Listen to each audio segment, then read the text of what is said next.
Pozdrav, dobrodošli u prvu epizodu podcasta Sport Ambicija. Danas su s vama Karlo i Ian. Ćao svima, danas ćemo malo govoriti o nogometu u Ligi nacija, naravno fokusirat ćemo se na Hrvatsku, a i o ostalima. Tako je, i nakon toga nastavljamo sa Formulom 1, to jest proteklim vikendom u Formuli 1. Pa krenimo.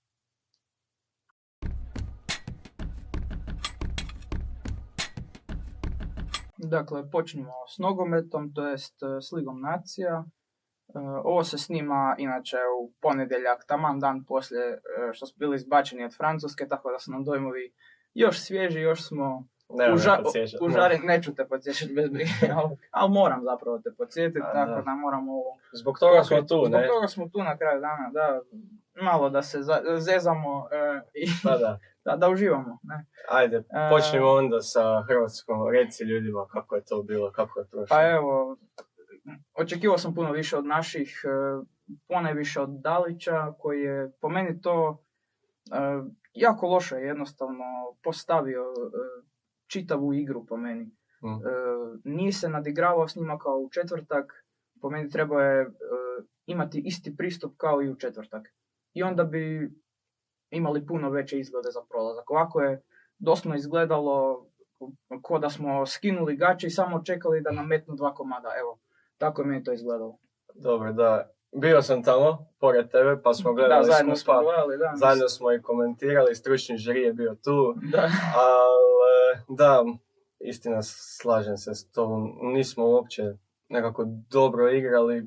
Dosta smo se pokrivali prema iza, igrali smo taj neki bunker, kako rečeno. Da, sparkirali smo autobus i ne znam, po meni je to bila jednostavno, čekali smo vlastitu smrt, evo. Ne znam kako bi drugačije uopće to rekao.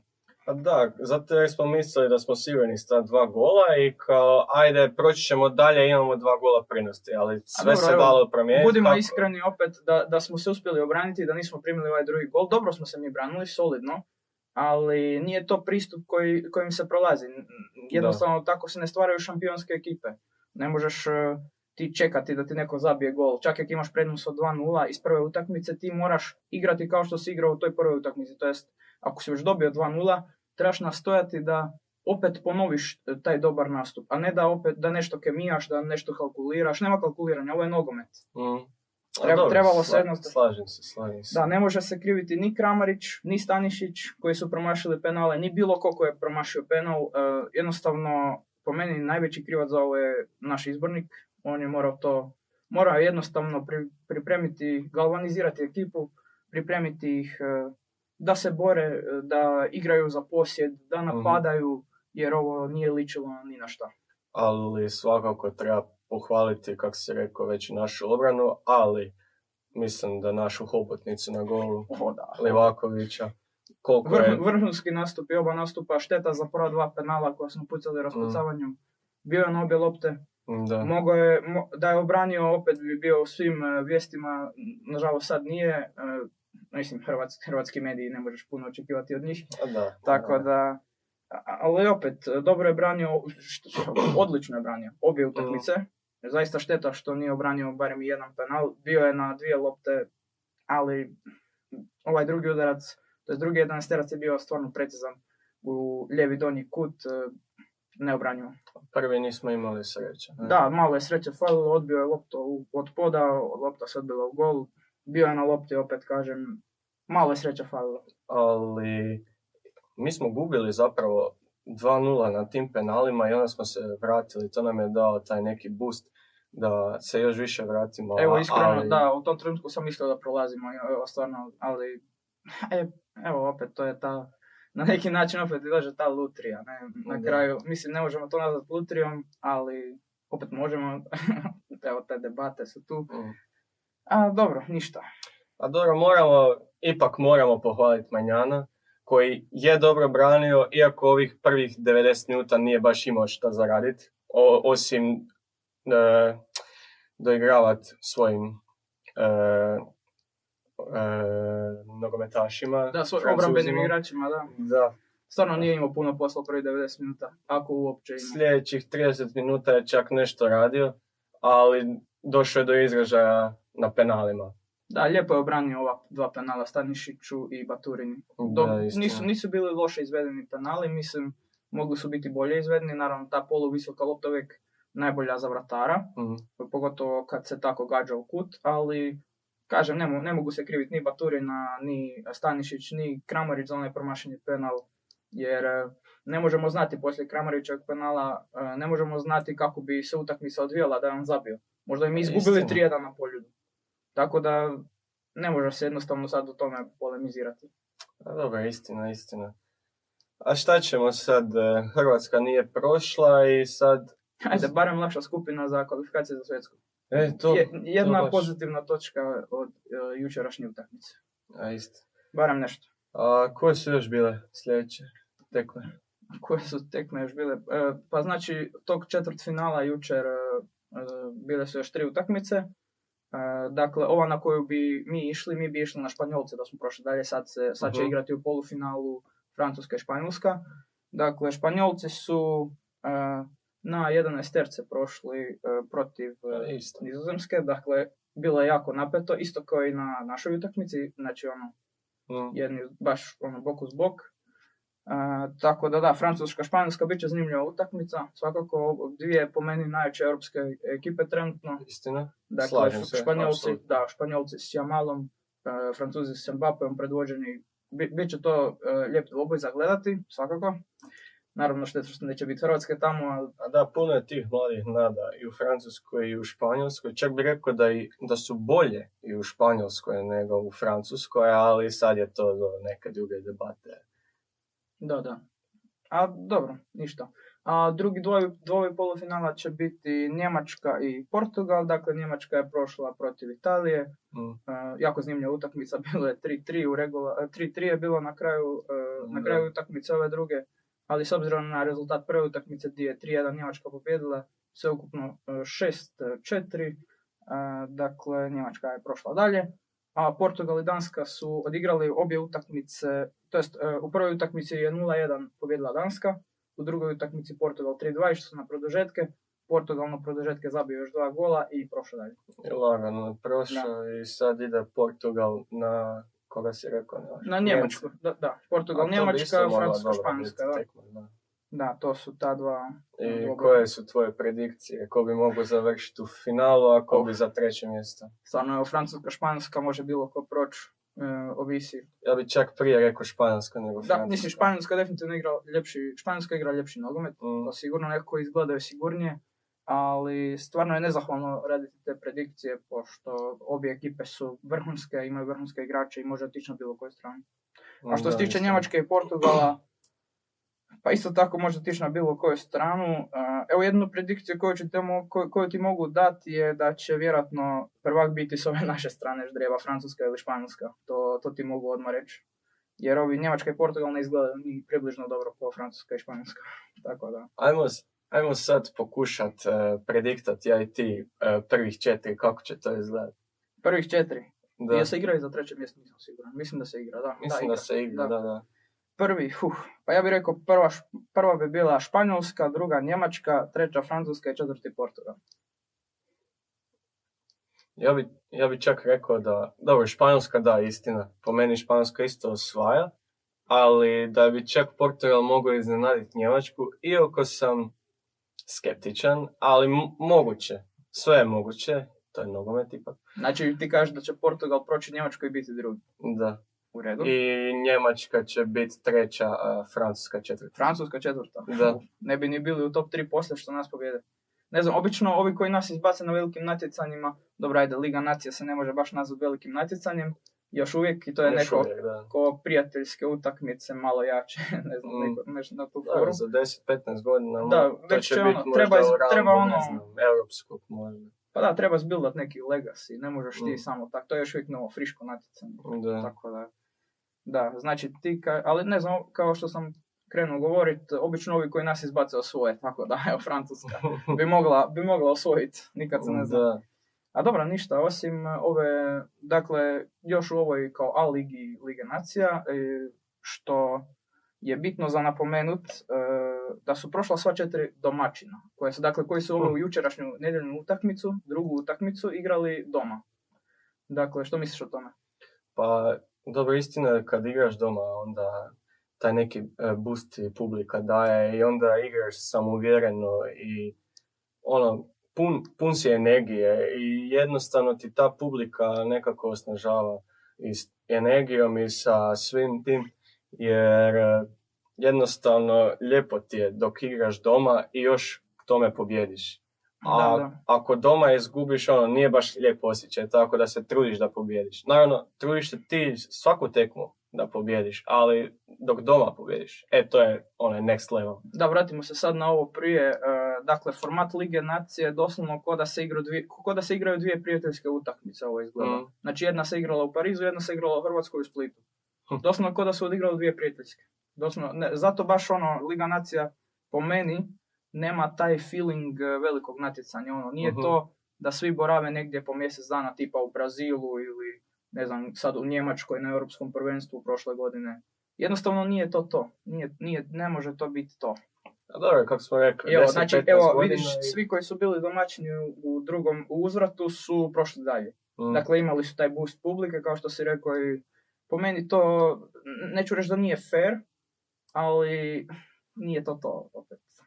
Dobro, ko sam vidio, mi smo isto doma pobjedili kao i Danska, dok su ove dvije ekipe, to jest 4 ekipe izigrale izjednačeno. Da. Tako da, znači ta domaća publika puno. Pogotovo kad reprezentacija igra. To sigurno. Da. A i svi te žele doći pogledati. Da, baš to. Pa ništa, idemo na sljedeću točku. Srbija je uspjela ostati u ovoj najvišoj ligi. Igrali su tu kao ligu za ostanak, to jest utakmicu za ostanak protiv Austrije.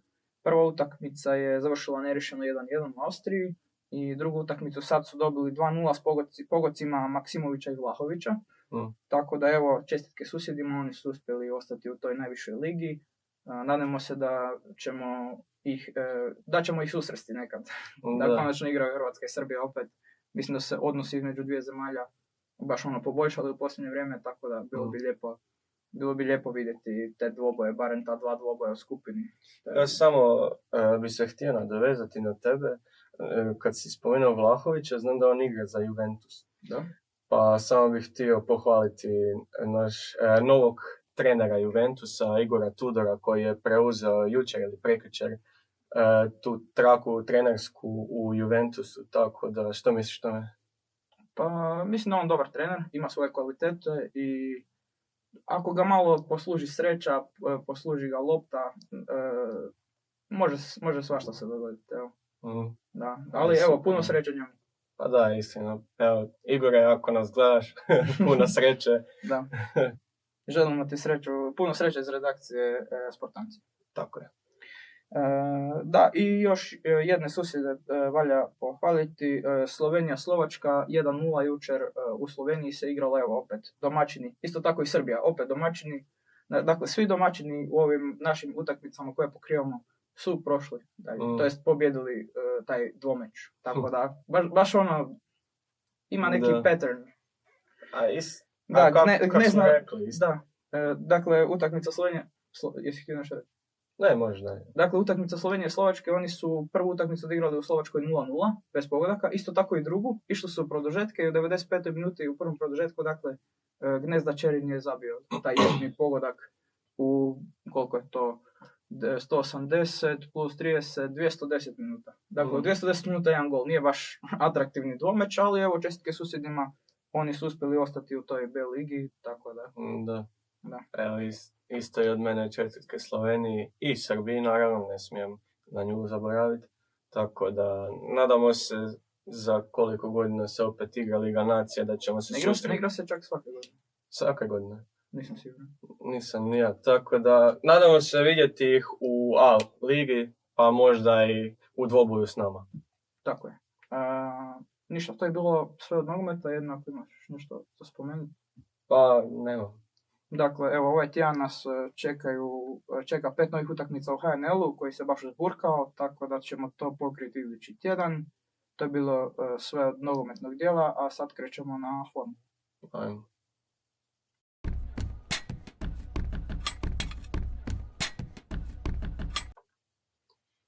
Pa evo, krenimo mi s formulom, sa drugim dijelom ovog podcasta. Znači, ovog vikenda je bila Formula 1 Grand Prix i sprint u Kini.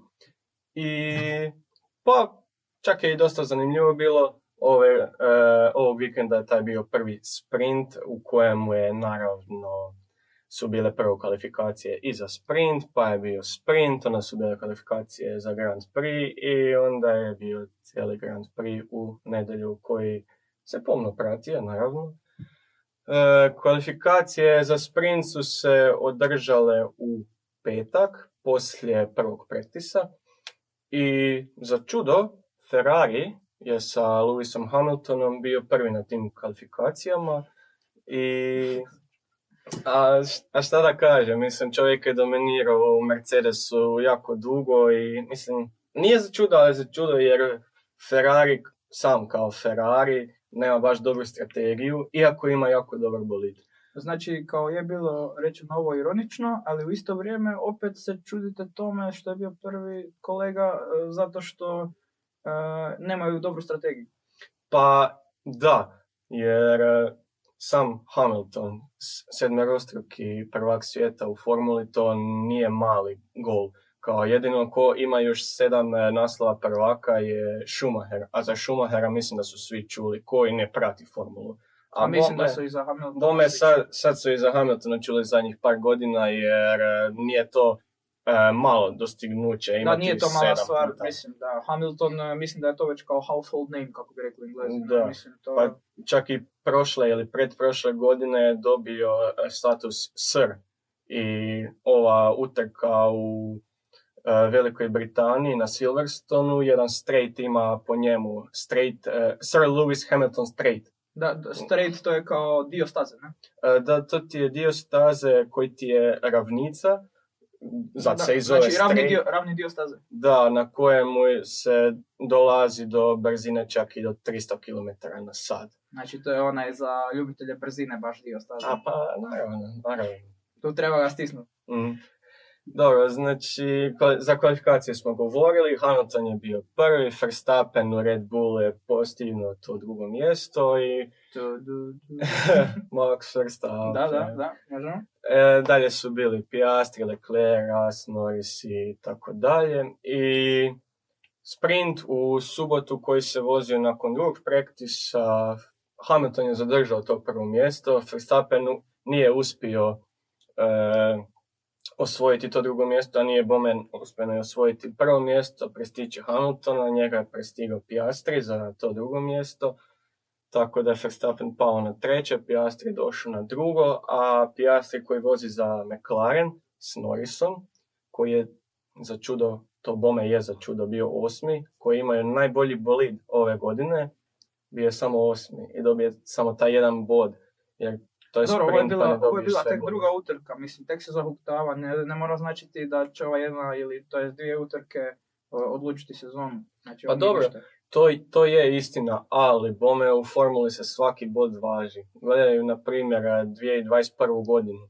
Do zadnje utrke su bili na doslovno istim bodovima Hamilton i Verstappen. Znači nek cijelu sezonu. Da, znači ko je pobjedio, to jest ko je bio ispred jednog, taj je pobjedio. Evo, to je na svu sreću, pošto ja navijam za Red Bull, sorry svi drugi timovi. Verstappen je dobio taj prvi naslov prvaka, dok je oduzeo Hamiltonu taj 8. koji bi bio record breaking, zapravo premašio bi samog Michaela Schumachera koji je legenda Formule 1, to kao svi znao. A mislim, svi očekuju da će ga za svojeg lifetime-a, to jest lifetime-a kao vozača, da će ga ipak kao prestići Schumachera. Pa po nekim drugim rekordima koje Hamilton drži i po nekim drugim vozačkim sposobnostima svi već govore kao da je Hamilton i bolji. Iskreno, to moguće da je točno, moguće da nije točno, jer oni su jedno vrijeme vozili skupa, naravno, Schumacher sa Hamiltonom od 2010. do 2013. A prije toga je Hamiltona nema. A Schumacher je vozio od 90-ih, dok su bili drugačiji bolidi, drugačija pravila, drugačiji bodovni sistem, drugačije su staze bile. Koliko ja razumijem kao te bolide i formulu, puno je bilo teže voziti back in the day kao prije. Da, zato jer danas ti se sve, kao i prije, se sve fokusiralo na tu aerodinamiku. A aerodinamika ti je zapravo na Formula 1 najrazvijenija jer ona ti drži auto na stazi u zavoju. To svi ljudi shvaćaju krivo da Formula 1 je kao najbrži auto na svijetu. Ne, nije. Ona ide brzo, da, ali njezin najveći doprinos je u tome da ostane na stazi, ostane u zavoju brza. Evo, IndyCar, to je sad već druga grana, isto utrkivanja, oni ti idu pa 20 do 30 km na sat brže od Formule 1. Najviša brzina u Formuli 1 ti je izmjerena 370 km na sat. IndyCar skoro pa i do 400 došao. Ali opet to ništa ne znači, ovisi od staze, ovisi od toga koliko ti brzo ideš u zavoj. Tako je. Znači, mislim da sam dobro ovo pohvatao. Tako znači, je. mislite da one neke baš poznate nesreće tipa Sena, mislite da bi se to moglo kao izbjeći, da su imali ove sve napredne sustave kao što imaju danas? Ja mislim da, ali za Senu, evo, nisam siguran koliko je znam za njega, on kad se zaletio u onu ogradu, ništa mu nije palo na glavu, što je Halo, taj obrambeni, to je safety system, koji su dodali 2018 ili 2019, sad nisam siguran. Ništa ne bi značilo zapravo, jer dvije šipke su od te ograde, što je taj auto prošao kroz nju, zaletio se u tu ogradu, su probole Senu. Da. I Sena je umro od krvarenja zapravo, a ne od nečega, ne znam da mu je nešto palo na glavu. Evo, idemo sad odmaknuti se od ove teme, doista nije baš lijepa tema. Idemo mi se vratiti na Kinu. Da. Pa osim, kako se zove, sprinta, bila je i utrka u nedjelju, što je zapravo bilo i glavni dio Formule 1 ovog vikenda. Opet su bile kvalifikacije u subotu poslije samog sprinta i na tim kvalifikacijama Piastri je došao prvi, ovo mu je prvi pole position inače, a Russell je iznenadio. Prvi ikad? Da, zato jer je u Formulu došao tek pred 2 godine. Onda stvarno čestitke i Piastri. Da, čestitke. I Russell je još tu koji je iznenadio sve jer je splitao, to jest razdvojio Piastra i Norrisa, jer kao što sam rekao, McLaren ima ove godine stvarno brutalan bolid i mislim da ima vrlo velike šanse za osvojiti i Constructors i Drivers Championship, samo se ne zna još ko. A Mercedes pa nema toliko dobar bolid, ali pokazuje se u Kini da je dobar na ravnici, da ima taj straight line speed koji mi je dobro i došao i samo 8 stotinki je dijelilo od pole positiona za Russella. Da, to je stvarno malo. Dalje je Norris bio na trećem, Verstappen četvrti, Hamilton, Leclerc. Tu su još i neki ruki koji su tek u drugoj utrki došli u top 10 na kvalifikacijama, to je stvarno brutalno za njih. Evo, isto možemo njih pohvaliti, svaka vam čast. Evo, Hadjar, Antonelli, oni su u Racing Bullsu i u Mercedesu, isto kao i Russell, dok je Hadjar u Racing Bullsu. Evo, Tsunoda je isto ušao, koji je teammate od Hadjara, oba dva Racing Bulla su ušla, dok je Red Bull kao glavni tim, jer Racing Bulls je, ajmo reći, sister team, to je sestrinski tim Red Bulla. Da, razumijem. Može? Oni su samo jedan bolid uveli u top 10, dok je sestrinski tim uveo 2 bolida. Znači, šta se tu događa? Problem sa bolidom, problem je možda s stazom, ali sa stazom ne bi bio problem. A možda je sa vozačom. Mislim da samo vjerojatno vozači zakazali, to je najvjerojatnije. Pa vrlo vjerojatno, jer ove 3 kvalifikacije što su bile, bio je najveća pozicijama bila 18. mjesto od 20. Tako da ne zna se, evo, to je za Liam Lawsona koji je u Red Bullu sad i već se govori da će ga u 3. utrci zamijeniti Yuki Tsunoda. A Yuki Tsunoda je inače Japanac, a 3. utrka je u Japanu, pa to bi kao možda bi mogli. I kao možda je bilo čak i dobro pošto vozi kao kod kuće, ajmo reći. Vjerojatno dobro poznaje stazu. Da, točno tako kako si rekao, ali Verstappen za čudo je čak na strani Lawsona da ga ostave, jer žele da se još malo više prilagodi autu, da shvati auto, da malo se prilagodi da može bolje rezultate postizati, a Tsunoda, pošto je dobar u Racing Bullsima, da ostane tamo i da radi što radi. Zato jer ako se sad premjesti u drugi auto, mora opet sve mijenjati, jer samo mali dio auta, ako nije isti, onda ti to može utjecati na performance. Kao na rezultat. Dakle, Max je mišljenja da vozač koji već je tamo, kako se zove si rekao? Ko? Max, za kojeg se zalaže Max? Za Lawsona, koji je u Red Bullu. Da. Liam Lawson, znači, da. Vjerojatno Verstappen misli da Lawson ima talenta, ali da se još nije kao dovoljno priviknuo. Jesam to dobro shvatio? Tako je. U redu. Pa mislim, ja bi mu isto dao još par utrka, ajde bar do sredine sezone, jer da ti u 2 utrke postigneš neki rezultat. Ajmo reći sa sad 4. ili 5. bolidom, jer Red Bull je strašno pao od prošle 2-3 godine. Što se bolida tiče? Da. Pa dobro, da, treba ući u neki ritam. Evo, možda ono još par utrka ako mu daju da vozi, pa onda ako još uvijek ne bude to, onda nek se izbaci. Znači, jel se vi slažete onda kolega s tim mišljenjem Verstappena? Pa da, iskreno slažem se.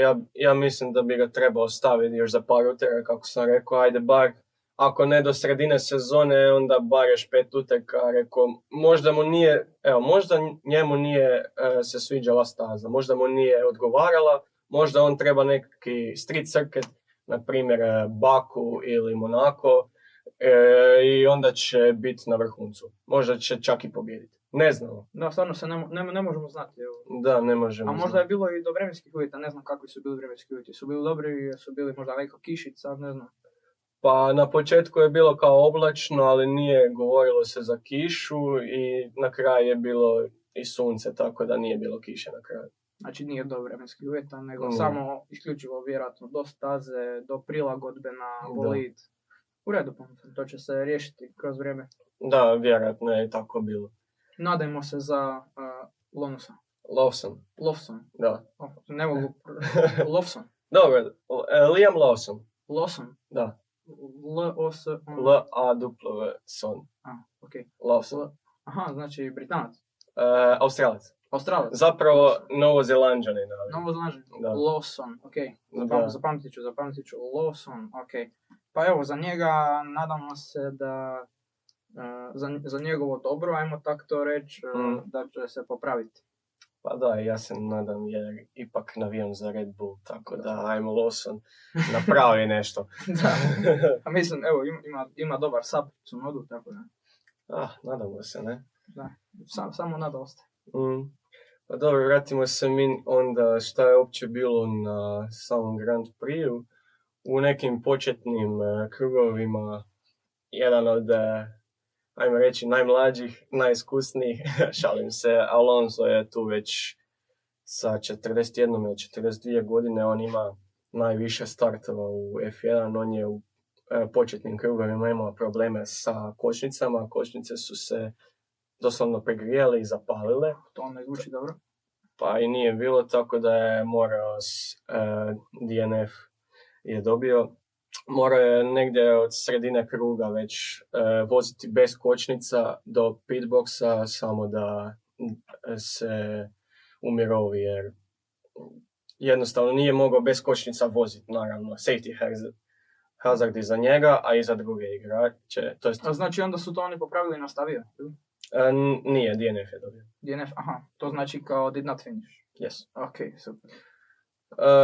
Dalje, šta je bilo, Norris, Piastri i Russell su se borili za prvo mjesto, na kraju je Piastri osigurao taj pole position, Norris ga je pratio na drugom mjestu, dok je Russell završio na trećem, oni su podijelili te bodove, Piastri je dobio i najbrži krug, čini mi se.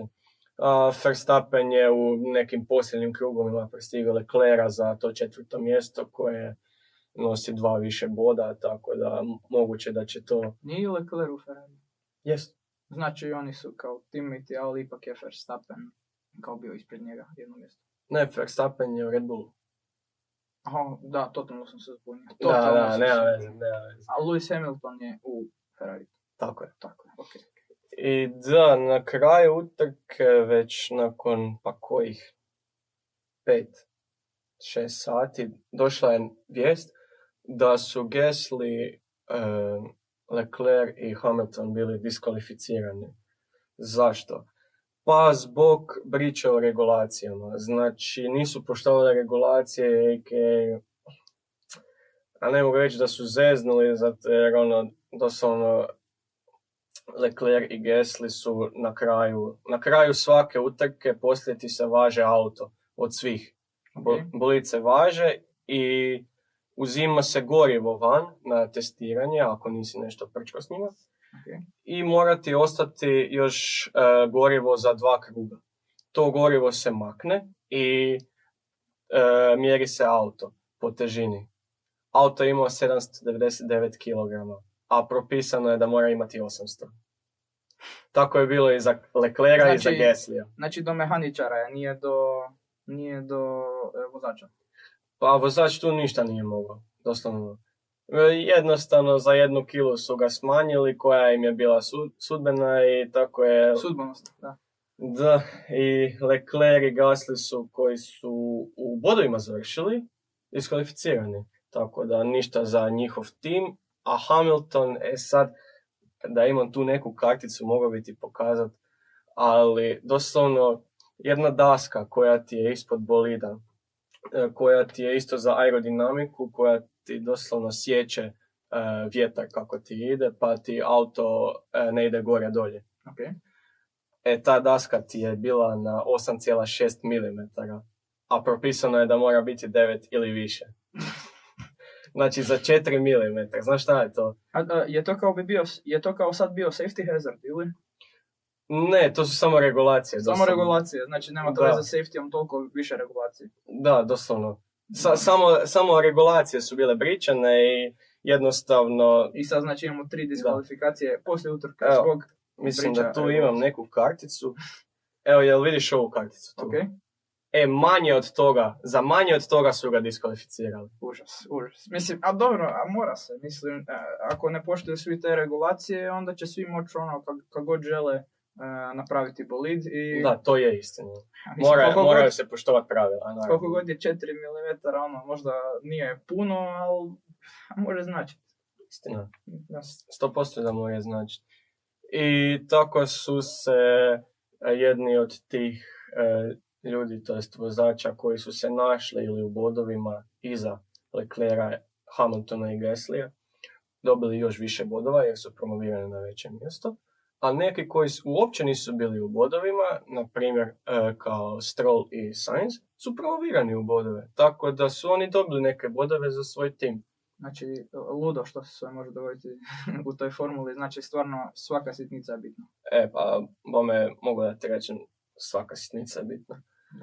Evo, samo da još spomenem kako je neko stanje na tablici, pa McLarenov Lando Norris vodi drugoplasiranog Max Verstappena za 8 bodova, Lando Norris je na 44, Max Verstappen je na 36, Russell je na 35, Piastri je na 34, Antonelli je na 22, Albon je na 16, Ocon koji je zapravo sad dobio, mislim da je bio na 5. poziciji, stvarno odlično, a vozi za Haas, on uopće nije dobar tim. Da, mislim, ali očito je dobar vozač, talentiran vozač.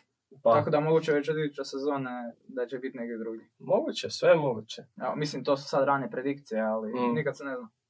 I još Esteban Ocon koji vodi za Haas, a njima daje motore Ferrari, je više plasirani od i Leclerca i Hamiltona. To je malo ono... Da, sad smiješno je ispalo. Kako se to dogodilo. Da. I još samo za Constructor Standing, McLaren je naravno prvi, Mercedes je drugi, Red Bull je treći, Williams je četvrti. Evo, super mi je vidjeti Williamsa u borbi za prvih 5 mjesta, jer da ne bi navio za Red Bull, ja mislim da bi sigurno navio za Williams. Da, simpatični tim, svakako. I sa velikom historijom, 100%. Da. Tu je na 5. mjestu Ferrari, 6. su Haas, 7. Aston Martin, 8. su Kick Sauber, 9. su T-Racing Bulls koji imaju samo 3 boda, ali imam velika očekivanja od njih ove sezone, jer stvarno auto, to jest bolid im je bolji od pravog Red Bull tima. Mislim, vidjet ćemo. Ima nekih tih baš ironičnih podataka, ali ipak... Mislim, dobro, nemaju baš toliko dobre vozače po prvi tim, tako da... A to je istina. Ali dobro, bit će svega. Bit će zanimljivo ova sezona. Svašta nas čeka. Još nisam spomenuo Alpina koji je na zadnjem mjestu i još nema taj nijedan bod. Sad su Gasly diskvalificirali da nisu. Možda bi se i pomaknuo na tablici, ali eto šta je tu je. Da, više sreće drugi put. Tako je. To jest, još ovaj tjedan vozi isto, je tako? Ovaj tjedan se, tako je, vozi u Japanu i nadamo se nekoj dobroj utrci i nadamo se Red Bullu da pobjedi, naravno. Kolega, to se vi nadate, svi ostali vjerojatno imaju neke svoje favorite, tako da... Najte se i vi za Red Bull. Da, pokušavamo biti što objektivniji ovdje, ali nekad nam to baš nije. Naravno, nikad nećemo biti objektivni što se tiče hrvatske reprezentacije, bilo di ili bilo kog hrvatskog predstavnika u bilo kojem sportu, ali osim toga trudimo se biti objektivni. Trudimo se. Da. Je to sve od formule? Pa da, to je bilo sve, tako da vidimo se sljedećeg tjedna za Japan.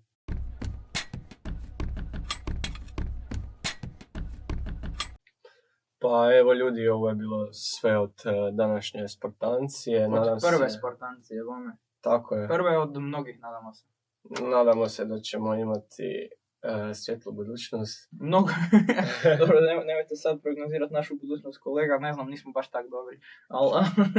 To ćemo dati njima da presude. Tako to će naša publika presuditi kako smo bili danas. To je prvo, kao što smo rekli, prvo od mnogih, nadamo se da smo bili bar donekle zanimljivi. Da. I ništa, vidimo se idućeg tjedna. Ljudi, vidimo se i gledajte nas opet u ponedjeljak. Ćao.